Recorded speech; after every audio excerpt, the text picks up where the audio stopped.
Jerk? Nanlaki ang mga mata ni Draco nang bumuhat siya sa kama at lumilipad na calculator ang tatapal sa mukha niya. Pipikit-pikit pa siya pero lumaki na para mga flying saucers ang mga mata niya. Umilag siya kahit ang landing nun sa dibdib niya. Napatingin siya sa bagay na bumagsak sa paanan niya tapos saka inangat ang paningin kay Divina. Napahugot siya na malalim na hininga at saka nakayom ang mga kamao niya. Nakatingin sa asawang posturado na. She was all dressed up, so stunning as ever in her simple office skirt and blouse. How dare talk to me about with those shits? Chichismis mo na pala ako, wala pa akong kaalam-alam. May nalalaman pa kayong counseling? So anong pinalalabas mo sa mga barkada mong yon na may diferensya ako? Galit na singhal nito sa kanya at nanlilisik ang mga matang nakatunghay sa kanya. Will you come down and explain that thing to me? Nakatayo to sa may office table at mukha nag-aayos ng bag pero nauwi sa pamabato sa kanya. Ani rito hindi niya rin alam kung galit ba o kalmado pero di niya gusto ang pagtitimpi niya dahil hindi na siya ngayon pasensyoso. Bakit di ikaw magpaliwanag sa akin, Draco? Bakit kayo nag-uusap ang tungkol sa counseling? May problema ka ba sa akin? Matapang nitong tanong. Ask yourself. Naman niya, walang emosyon, sa kanya init siyang comforter.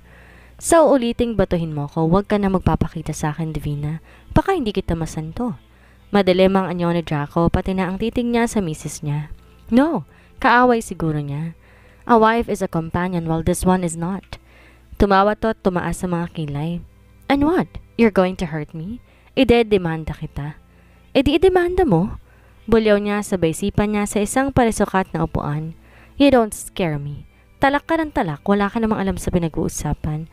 Why don't you tell me exactly how you found out about that marriage counseling? Ako ang babasa. Nanlalaki ang magaganda niyang mga mata habang galit na nakatitig sa kanya. I'm not a fool. Dinaan pa ni Hope sa invitation. She thought I'd never find out that it was really what they intended for us to do. Alam ko ng takbo ng utak ng mga kaibigan mo, Draco. O di ikaw na ang maraming alam? You think I wanted that counseling? He laughed, mocking. Have you ever wondered why I never mention it? Because I don't want it to. Kung ako masusunod, annulment ng gusto ko. Masama ang tingin iniwan niya rito at saka siya sinipa ang kama. Di nakauma si Divina sa sinabi niya. He even saw how the blood drained from her face but he did not pay attention to it. He's not interested anymore to check if her reaction was genuine. Lalayas na siya, bahala to sa buhay nito. Matapos niya makapabihis, dinampot niya ang smartphone. He created a message for his friends in the group chat. Exclusive boys lang sila doon, wala ang asawa nila. Doon nila pag-uusapan ng mga problema nila sa buhay, kabilang ang problema sa mga asawa nila. For so long, Draco was just so quiet. Nagbabasa lang ng messages, nagbibigay ng payo, pero sa totoong buhay may pinagdaraanan din siya, mas matindi pa. Draco, can you guys ask your respective wives who told Divina about the counseling? Binato lang ako ng calculator dahil akala niya, chinichismis ko siyang hindi siya mabuting asawa. Sent, delivered. Si Victor ang unang nag-scene. Victor, why the hell, isn't it true? Kamo masakit tamaan ng katotohanan. Lol. My point si Victor. Straightforward pero may katuturan ang mga sinasabi. Michael, si Hope bro, wala siyang sinabi na kung ano. She said it decently. Here's the SS. Wait. Maya-maya may pumasok sa litrato ng screenshot. Binasa yun ni Draco. Nakalagay nga ron na iniimbitahan ni Hope ang mga kaibigan na mag-undergo ng marriage counseling para sa isang healthy relationship. Wala naman ngang masama dun. Talagang may nasama lang ng asawa niyang ibig sabihin ni Hope. Draco, I guess you just made an excuse for us to fight. Victor? Di na pinapatagal pa yan, bro. Ibalik mo ang feelings para matauhan. Baka magbalik loob sa'yo. Rex, I'm driving. Gian, just reading. Natawa siya sa nabasa niya. Mga siraulo talaga. Kahit papano nawala ang sakit ng kalooban niya. He exited the app and grabbed his coat but he remembered somebody. Naalala niya si Fabian Ronquillo. Pababa siya ng hagdan na makita niya sa Divina na tila balesa sa salas. Tutop ang noo at nakatingin sa smartphone. Pick up! Singhal nito doon kaya't halos mapailing na lamang siya. Draco, ooperahan si Daddy. Bulalas ito sa kanya. Ngayon, I know, he said dryly. Di ba nito alam na ooperahan ng ama? Nakatingin siya rito pero malamig pa kaysa mga bolang yelo ang mata niya. Look after him. I have to go out of town. Nito tumingin na naman sa smartphone. Ngumisi siya. You better choose whether it will be out of town or her father. Dalawa lang yon, Davina. Hindi ka mahihirapang pumili. Aniya at saka naglakad papalabas ng kabahayan. Nilalaro-laro ang susi ng mga daliri niya. Congrats, Draco. Aniya sa sarili. Di na siyang typical na Draco na patay kay Divina Almonte. His balls really spurted and it made him feel so proud. Draco, please. Umiiyak na habol sa kanya ni Divina nang makarating siya sa may kotse niya. Tuloy-tuloy ito sa kanya at tinawakan siya sa pulsuhan. Please, just once, I promise. We will go to that marriage counseling. If you think there's something wrong with us, we'll do that. Please just look after Dad for me. I really cannot miss this one. Hinawakan ni Divina ang mga panga niya at hinalikan siya sa labi. Ngumiti siya rito at ngumiti rin to sa kanya pabalik. Nakamasid lang siya sa magandang mukha ng asawa niyang nakikiusap ng sobra sa kanya. Siguro napaka-importante ng gagawin nito out of town that she cannot miss it. Baka yon ang susi sa sinasabi nitong pagpapayaman pa. Muli siya nitong hinalikan pero nakatayo pa rin siya. Nakatikom ang mga labi. Please, is that smile a yes? Anito na malamlam ang mga mata na may luha. Titig na titig to sa kanya at niyakap pa siya na mahigpit. Naiinip si Hera mag-isa sa kwarto. Nagpaalam si Sonia sa kanyang uuwig saglit at may mga bagay na asikasuhin, pero babalik din daw iyon.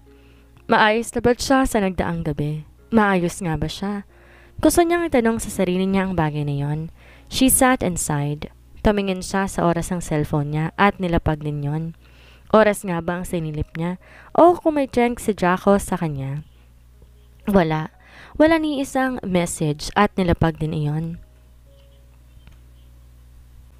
Oras nga ba ang sinisilip niya o kung may text si Draco sa kanya? Wala. Wala ni isang message ang lalaking kagabi pa niya hinihintay na dalawin siya. Mukha lang siyang tanga na nagtanong siya kung pupuntan siya nun, pero di man lamang niya napansin. Asa kasi siya. Masakit ng loob na tumayo si Hera. Naiiyak siya. Kagabi pa siya nakakaramdam ng ganun. Sumisikip ang dibdib niya tapos ay naiiyak siya. Dahil lang yun sa isang dahilan na gusto niya makita si Draco kahit saglit man lamang. Isip niya may sakit na rin siya sa puso tulad ng tatay niya. Pero ang totoo naman katatapos lang ng ECG sa kanya kahapon. She's totally fine. Her hair is healthy. It's only her emotion. That's the problem. It is tearing when he is or is not around. Wala na. Talagang hulog na siya kahit anong pilit niyang pigilan pa. Nadiskaril na siya ng tuluyan. She stood up and wore her slippers. Ibinili niya si Sonia ng tsinelas para daw may masuot siya kasi nga lagi siyang nakasapatos. Hila ng dalaga ang kanyang stand na gawa sa stainless, sabitan ng dextrose niya. Bukas daw pa pwede na siyang lumabas. Para ng bills kung di magpapakita si Draco sa kanya. Gaga ka? Bilis pa talagang iniisip niya pero ang totoo ay gusto naman talaga niyang pumunta si Draco sa kanya at yakapin siya. She now feels like a complete mistress. Nakikiamot sa nakaw na sandali kung kailan siya kikitain, kakausapin at kakamustahin. Naglakad siya papunta sa may salaming bintana na sinlaki na isang tunay na pintuan. Nakatanaw siya roon. Pigil ang mga luhang nagpupumilit na umalpas sa mga mata niya. Di niya na kayang itago pa pero nakakalito kung dapat pa niyang aminin o hindi. Naalarma siya nang umalog at tumunog ang seradura ng pintuan kaya napamadali siyang nagpahid ng mga mata. Ayaw niyang makita niya ang nurse na umiiyak. Baka sabihin nun ay may masakit pa siya at di niya palabasin. Bukas, makailang ulit na kinusot niya ang mga mata. Pinahid ang palibot gamit ang mga daliri niya para wag makita ng kusinong papasok ang pag-iyak niya. Pero, ganun pa rin ang naabutan ng taong yon nang bumukas na ang pintuan. It's him! Napawang ang labi ni Hera at ang dibdib niya. Binayo ng kakaibang kaba. Kaba na nararamdaman niya lamang kapag nagkakatinginan silang dalawa. Yun marahil ang tunay na Hera attack. Are you crying? Tanong nito na medyo napatigil sa pagsasara ng pintuan. Umiling siya pero agad siyang napahigpi. Para siyang tanga. Shit, what's wrong? Nag-aalalang tanong nito at saka lumapit agad sa kanya. Hinawakan agad siya ni Draco at tinitingnan ang mukha niya. May masakit ba sa'yo? Anito at sinipat siya. She shook her head. Hindi siya umimig. Ano naman ang sasabihin niya rito? Ayaw naman niyang aminin ang totoo pero nasasaktan na siya kapag hindi siya nito nire-reply. Tama ba yun? Mali yun. Dapat wala siyang nararamdaman, di ba? Nasa deal nila yon pero tinatawid na naman niya. Second offense na niya kapag umamin siya. Worst things happen. What if he leaves? What if she needs more money? Imagine that. Kalahating milyon para sa ospital lang. Pagkatapos noon ay balik sila sa isang kahig isang tuka. Kapag nalaman ni Draco ang totoong damdamin niya, baka i-dispatch na siya nito. Paano na? Wala sa akin masakit. Aniya at saka papaiwas na hinila dahan-dahan ang Stan and dextrose. Draco was quick enough to hold it and push it. Ako na. Anito sa sarili at pagpikit. Bakit pa? Sana ngayon wag na itong magpakita ng kagandahan sa kanya dahil baka lalo siyang mahulog dito. I'm sorry. I wasn't able to reply yesterday. Sus, okay lang yun. Wala naman yung kaso eh. Inaalam ko lang kung nakauwi ka na. Alam mo na, mahirap ang mawala na makakapitan na magbibigay sa akin ng pera. Kibit balikat niya at nakakunot noo lang to sa kanya. Hugot ba yan? Natatawa to kahit gano'n na lamang ang irap niya. Sumampa siya sa kama. Mayugot ko pang nalalaman, nandito na nga ako eh. I had dinner with my friends. Promoted yung kaibigan ko, CEO na siya. You know, he's so lucky that his boss doesn't have any relatives. Parang pelikula. Siya ang magmamana ng kumpanya kapag namatay ang may-ari. Draco grabbed a handful of grapes. Nauna to sa kama niya at binigyan siya. Para nakakatakot yun kapag namatay. Baka na lang sabihin na ipapatay siya. Silly. He chuckled. Of course, hindi naman yun mamamatay. Basta-basta. My friend is kind and he deserves that position. Magaling siguro siya at saka matalino rin. Tumango dito at saka sumubo na napakaraming ubas. Natakot siya dahil baka ito mabilaukan. Wala ba kayong ubas sa bahay? Naisip niyang itanong kaya tumawa ito ulit. Meron, mas matamis nga lang itong ubas mo dito, like you. Anito at gano'n na lamang ang panlalaki ng mga mata niya. Nang lumapit to, tinalikan siya sa labi. Nagiinit ang katawan ko. Anito sa kanya, di ba rin lumalayo? Lagi naman, she said jokingly. Hawakan mo, baby. Utos ito at dinala ang kamay niya sa pantalon nito. Tinatong sa nakaumbok na pagkalalaki. Kitang-kita niya ang kakaibang pamumula ng mukha ni Draco. Pamumula na alam niya kung ano ang dahilan. Baka may pumasok. Nag-aaral lang sabi niya. Sabay silip niya sa pintuan. Yeah, anitong napalingon din. I nearly forgot. Inawakan nito ang kamay niya at parang hinihilot-hilot yon. Hera, yung totoo. Tumaas sa mga kilay niya rito. Who is Fabian Rodriguez? Direktang nakatingin to sa mga mata niya si Draco. Medyo napakalot noo siya dahil pangalawang beses na nitong nagtanong tungkol kay Fabian. Si Fabian, katabing border namin ni Lily. 1 taon na kami magkakilala pero wala naman kami kung yun ang gusto mong marinig. Why was he mentioning about marriage? Aba, mali ko dun sa lalaking yun. Ganun naman yun eh, mapag-ari. Wala naman kaming relasyon. Napatunayan ko rin naman sa sarili mong wala pa ako naging boyfriend. Tamango ito at saka hinalikan ang kamay niya. Ngumiti sa kanya. Nakita na ba kayo ni Manang Sonia? Pag-iiba niya. Yes, papalis na ako nang dumating siya. Ang asawa mo? Mahina niyang tanong at gusto niyang pagsisihan na nagtanong pa siya. She has no right to ask. Sus ko naman, Hera. Napakatanga mo naman. When we're together, I don't want us to talk about her. Napatango siya kaagad at yumuko. Sorry, ani rito. Bumuntong hininga ito at tumingin sa suot na relo. It's time for me to go. Hera? Sige, mag-iingat ka. Thank you sa pagbisita. Nilapit ito ang bibig sa may tenga niya. No visitors, especially Fabian Rodriguez. Hinalikan siya nito doon kaya naman napatingin na lamang siya at halos hindi na nga siya nakasagot pa. Tumalikod to at naglakad palabas ng kwarto niya pero tumigil sa may pinto. Kailan ang labas mo, baby? Lumingon si Draco sa kanya. Bukas daw. If I can't make it here, I'll ask Ivan to come and settle the bills. Okay lang ba yon? Okay lang. Nahihiyang sagot ng dalaga. May reklamo pa ba siya samantalang libre na nga lahat? Ibabalik ko na lang ilan sa mga ibinayad mo. Pwede naman ako na mag-DSWD ulit saka PC. Hell no, baby. Never again. Tila ninenervyos pang sabi nito sa kanya. Baka lagnatin ka na naman at himatayin. Napahagikik pa siya sa sinabi nito. May UTI kasi ako kaya ako nilagnad. I still want to go to those places again. I can settle the bills here. Kahit milyon pa. You get me? Tuwango siya. Naalis na ako. Bye-bye. Ingat ka. Nakangiting sabi niya dito. At napakasaya na niya. Na nakita at nakasama ito kahit na sandali lamang. Kontento na siya. Nang lumapat nga ang pintuan, nakahingiti siyang nakahiga para magpahinga ulit. Nawala ang pagod niya sa 2 araw na nakahilata lamang siya at hindi naman niya iindahin ang mga chismis sa restaurant na mga kasama niyang nag-uumpisang tamaan ng inggit sa katawan. Alam niyang si Victor nang bahala doon dahil di rin naman nun pabayaan sa Draco na mapachismis. He had a light smile plastered on his face as he entered the lobby of the building. He's still finalizing the thought of finding an annulment. Hindi pa yun buo sa isip niya at pinag-iisipan niya ng husto. Dahil una sa lahat ayaw niyang magpadalos-dalos. Pero ayaw niya rin umasa na magiging maayos ng lahat. Kumbaga sa business share 60-40 ng labanan. Mas lamang sa utak niya ang hiwalayan. Mas masaya na kasi kapag wala sa bahay at hindi sila magkaharap ng asawa. Di na siya tulad noon na parang ang sentro ng lahat ay yun lang. It's likely unusual for him to feel at peace when she's not around, but he likes it even better that way. Wala rin siyang tiwala sa mga pagpapakita ni Divina ng kabaitan sa kanya at mga paglalambing. The look on Divina's face made Draco so victorious. Paulit-ulit siyang hinalika ng asawa niya. Hinahaplos siya sa braso, sa dibdib. Yumayakap na parang wala silang pinag-aawayang dalawa. The things he usually do.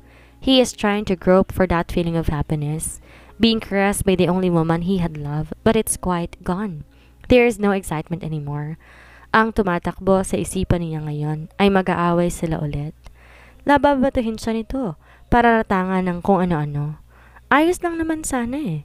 Di naman siya nagagalit sa mga bintanatang lalo na kung walang katotohanan. Pero ang hindi niya gusto ay ang approach sa Divina sa kanya na nakakalalaki. What will he do out of time? Nakangiting tanong niya sa asawa. Di niya mawari kung plastic ba siya. Hindi to kaagad nakasagot. I think I'd rather go with you. Pwede kong papuntahin si mama sa... No! Anitong parang naiinis na naman. I was asking you because you are my husband. Napatingin sa Draco sa kadarating lang na si Sonia. Nakamata lang ang kasambahay sa kanilang mag-asawa. Pero tuloy-tuloy sa paglalakad. Bakit si mamang uutusan mo para lang bantayan mo ako? He furrowed. I didn't say that. Sasamahan kita, hindi babantayan. It is out of town anyway. O kung ayaw mo, magsama ka ng bodyguard. Sasamahan kita, hindi babantayan. It's out of town anyway. Sincere na suggestion niya sa asawa. My friend was there. Sino? Bakit ang dami mong tanong? Nagbagong bigla ang anyo nito at nawala ang lambing sa kanya. Bakit di mo nalang sabihin na pinag-iisipan mo ako na masama, kaya ka sasama? May dapat ba akong isipin, Divina? Ngumiti siya rito, nakaka-insulto, pero hinampas siya nito sa dibdib. Damn you! I'm struggling to prove something to myself, working on my own. Kung ayaw mong bantayan si Daddy, edi wag. Ikaw ang dapat una magbantay dahil ikaw ang anak. Naiiling na sagot niya at saka niya tuloy ang binuksan ang pinto ng kotse. Pupuntahan ko siya hindi dahil sinabi mo, pero dahil concern ako sa tatay mo, na kahit papaano ay tao naman ang turing sa akin. Pakasaya ka sa out of town? He hopped in and started the engine. He doesn't care where Divina will go or whom she'll go with. He pushed the door of the office when he did not find his secretary at her table, but he was halted when he saw luggage on the floor, just in front of a teenager. She's wearing a black jumper and a white cap. Hair was parted and dangling in front of her chest. What the hell are you doing here, lady? Salubong ang mga kili na tanong niya sa dalagang kapatid. Nakatingin lang to sa kanya kahit sinara niya ang pinto. Ang laki na ni Fatty. Napakaganda sa edad na 16. Daig pa nga nitong isang beauty queen, sitting on a sofa with a very straight back and crossed legs. She could pass sa binibining Pilipinas candidate. Anong ginagawa mo dito, Maria Fatima? Seryoso pang tanong niya ulit gamit ng buo nitong pangalan. Pero umiyak tong bigla at napadagalgal siya. Jesus! Aniya at saka ito nilapitan. Tinanggal niya ang suot nitong sombrero at pinagmasdan to. Kuya! Anitong napahikbi ulit pero bigla na lang tong napatakip sa labi at para bang naduduwal. Daig pa ni Draco ang binuhusan ng yelo sa kinauupuan niya. Hindi siya nakakilos nang tumakbo ang kapatid niya papunta sa banyo. Nanlalaki ang mga mata niya na tumunghay sa bonsai na nasa center table. Maunahan pa ba siya ni Fatty na magkaroon ng anak? Biglang nawala ang pagkatulala niya nang rumihistro sa utak niya ang totoong edad ng kapatid na nagduduwal. Di dapat siya nag-iisip ng advance. Baka naman sinisigmura lang ang kapatid niya or may hyperacidity. Porke ba nagduduwal, buntis na? Tumayo siya at kinulekta ang sarili. Sumunod siya sa may pintuan ng isarang banyo na hindi na nagawa pa na nakababatan niyang kapatid. From our Draco stance, he could watch his sister and study her. Matangkad talaga to, siguro 5'8". Tatangkad pa to, sigurado wala pa tong 18. Namana nito parehas ang tangkad ng ina nila at ama nito na isang Phil-Australian. Ang ina naman Filipina-Latina at ang middle name nila Curtis. Dumuduwal to sa lavatory at siya'y nanonood lamang. Palukso niya to para makasiguro siya at wag nang manghula pa. How many months? He asked, still staring at his sister. Magkakrus sa mga braso niya sa dibdib. Normal lang aura ng mukha at pati na tindig. Maya-maya ay tumigil na ito at para bang hinang-hina. Hindi niya malaman kung siya ay lalapit para haplusin to sa likod o ano. Di naman sila malapit sa isa't isa pero bakit narito ito ngayon? 4 weeks, 3 days. Mahinang sagot ni Fatty sa kanya. Shit! Napamura siya. Alam ba to ni Carlota? Humarap si Fatty at parang di makapaniwala sa narinig na sinabi niya. He just called their mother by their first name. Umiling ang kapatid niya. Bakit ako? Shit, Fatty. Bumiyahe ka mula Cebu papunta rito. Buntis ka sa edad 16? Kuya, please, wag mo na akong pagalitan. Anito sa kanya na namumula ang mga bata sa pag-iyak. Wow! And you want me to throw a party? Sarkasiko niyang tanong pero hindi naman mataas ang boses niya.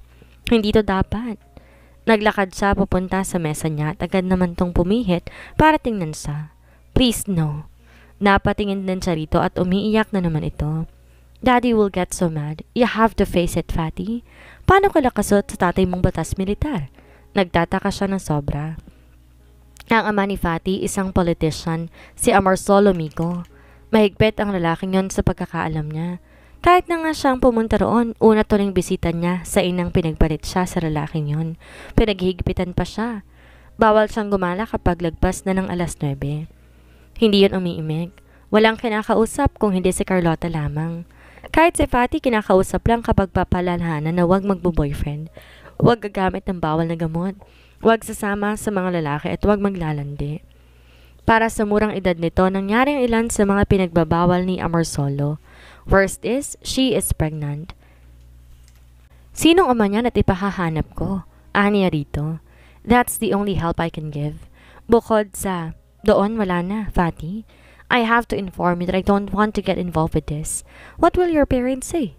Dito nakaimik at parang nandulungo nang naupo sa upuan sa harapan ng mesa niya. He sighed and put his hand on his hips, eyeing his sister. He was a basketball player. Bagong dating siya sa apartment namin kasi nandun ang pinsan niya pero he's gone. Malungkot pang sabi nito at nag-umpisa na namang umiyak. Di niya alam kung sisisihin ba niya ito o hindi. Kahit naman sisihin niya ito, wala naman siyang magagawa. Fatty is already pregnant now. Nothing will ever change. Kailan pa siya nawala? Simula nang malaman na buntis ka? Since the night it happened. Tumingin to sa kanya. Laglag ang mga mata at puno ng mga luha. Ngayon napansin ni Draco ang mga mata nitong itim ang ilalim. Parang hindi na nga natutulog. Nararamdaman din niya ang awa dahil babae ito at lalaki siya. He is a responsible man to his woman. Gusto niyang magkaanak para alagaan pero ang kapatid niya tinakasan ng lalaking nakabuntis dito. And that man is a basketball player. Sumakit ang ulo ni Draco at napaupo siya sa swivel chair. Kumain ka na ba? Umiling to kaya't halos mapabuntong hininga siya. Tinignan niyang sandamakmak na papel sa ibabaw ng kanyang side table. Kailangan niya yung pag-aralan para napakaaga niya sa opisina. Tila ang mas nakababata niyang kapatid ang mas maaga kaysa sa kanya. And this lady knows his company. Let's go. I'll treat you for breakfast. I have a lot of questions and you have to be honest to me. He declared and Fatty just nodded. Spoiled ito. Brat nga kung tutuusin pero ngayon, tila ba nag-mature na to sa nakikita niya. No, she's still immature for him.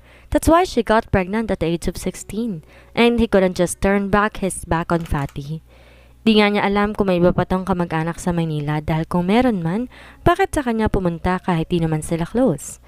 Inawakan ni Draco ang kapatid sa siko nang tumayo ito. Alalay niya to dahil baka bigla itong mahilo o kung ano. Ayaw niya ng babaeng matutumba sa harapan niya. Baka mauna pa siyang himatayin kahit na nga ba brusko siya. Sa paglabas, nariyan ang kanyang bagong hired na secretary. Baguhan yon dahil nag-resign ng dati niya kailan lang. Pero mabait din si Angelica at mapagkakatiwalaan. Angge! Aniya sa babae na agad tumingin kay Fatty. Ay, akala ko po wala pa kayo. Pinapasok ko pong kapatid ninyo. Nakita ko po kasi ang ID, isa kayo ng nanay. It's okay, he said. Nobody will ever know about this. Yes, sir. Makakaasa po kayo. Thanks. Hindi ko alam kung kailan ako makakabalik. If there is an emergency or something important, urgent matter needed, give approval. Yes, sir. Tango ulit ng babae sa kanya. Inakan niya na si Fatty papaalis. Di mapaghalat ang kapatid niya ito dahil sa tangkad nito. Parang girlfriend niya nga ito kung tutuusin. Huwag lang titingnan ang mukha nitong napakabata pa naman talaga. Pumasok sila sa private lift at sa parking na sila ay binaba. Pero kinuha niya ang smartphone sa bulsa ng coat nang makapasok na sila sa elevator. He composed a message. Draco, Hera, my sister is here. I'll try my best to see you before you go to bed. He sent it without thinking and that's the time he realized and asked himself why he did that. Napatingin pa siya kay Fatty and that's the time he realized. Nakatingin to sa smartphone niya. Fatty, bakit mo tinetext ang isang tao na hindi naman kayo gaano pang magkakilala? Informing her of what you're up to? I like him. Patanong nito na sagot sabay kibit balikat. Kaya naman nilipat niya ang tingin sa may itaas ng lift. I do like her. Kuya, di ba may asawa ka na? Malapit nang mawala. Di niya sinagot ang kapatid at natikom na lamang nito ang mga labi. In the first place, wala naman talaga sa ugali ni Fatty ang manghimasok. Noon pa man dito nakikialam sa kung anumang bagay o usapan ng mga matatanda. She just manages her own life. Namana nito yon sa mommy nila dahil ang ama nito ay kulang na lamang. Pati na ang isusuot na kulay ng panty ng anak ay papakialaman. Kuya, please don't let me go home. Anito na magangat ng paningin sa kanya. Nakikita niyang may takot to sa mga mata. Normal lang naman yun pero hahanapin ito ng mga magulang kapag hindi niya na to pinauwi. It's normal for you to be afraid but you have to go home. Umiling ito sa kanya at mukhang desidido talaga na wag umuwi ng Cebu. His phone vibrated and it caught his attention again. Draco opened the messaging app. Kapuso, may kapatid ka pala. Gwapo ba? Napakunot noo siya. Puro lang ba gwapong gusto ng mga babae sa buhay? Draco, maganda siya. Kapuso, ay babae pala. Asa ka pa na may iba pang nakakakuha ng gwapo. Ako lang ang gwapo, Hera. Clemente, itaga mo yun sa arteries ng tatay mo.